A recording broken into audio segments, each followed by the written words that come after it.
Soul Cook Restaurant. On our table, ano ba yung nasa table natin? So sa table natin, meron tayong garlic tenderloin steaks, beef tenderloin chopstick, and meron din tayo dito ng chicken salad. For our pasta natin, so meron tayo dito yung kanilang vongole pasta, meatball tomato pasta, Shanghai pasta, and yung kanilang pizza naman, which is yung kanilang bulgogi pizza. Yan. So, the place, parang semi-fine dine-in siya na Italian. Very cozy ang place and very, parang magandang mag-date dito, no?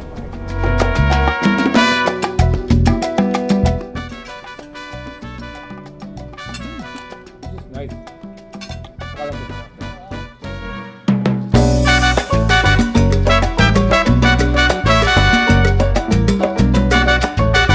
Okay, syempre for our drinks, so meron tayo ng klase dito na in-order natin, which is yung kanilang lemonade, yung kanilang grapefruit.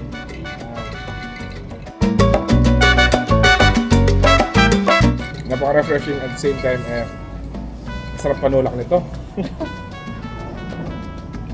Yes, even though this is a Italian restaurant, syempre, yung mga fusion natin ng kanilang mga Korean, di mawawala dyan. Like this one, so it's a mix of Korean and Italian dish.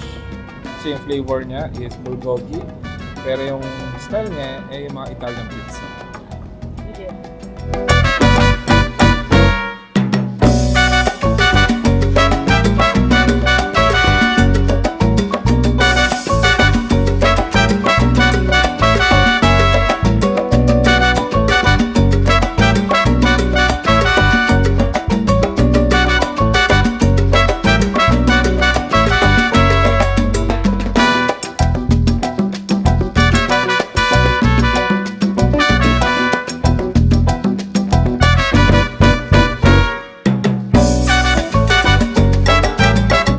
So if you're looking for ganitong mga klaseng na kainan dito sa may Angeles City, visit nyo na dito si Soul Cook Restaurant. So located lang siya dito sa may Silverling Building, Friendship Highway, Angeles City. And they are open from 10 a.m. to 11 p.m. Monday to Sunday. That's it, guys. If you like this video, please give it a thumbs up, share it with your friends, and hope to see you here. So that's it, guys. Thank you for watching. We're in Pampanga. Until our next discovery. Peace out!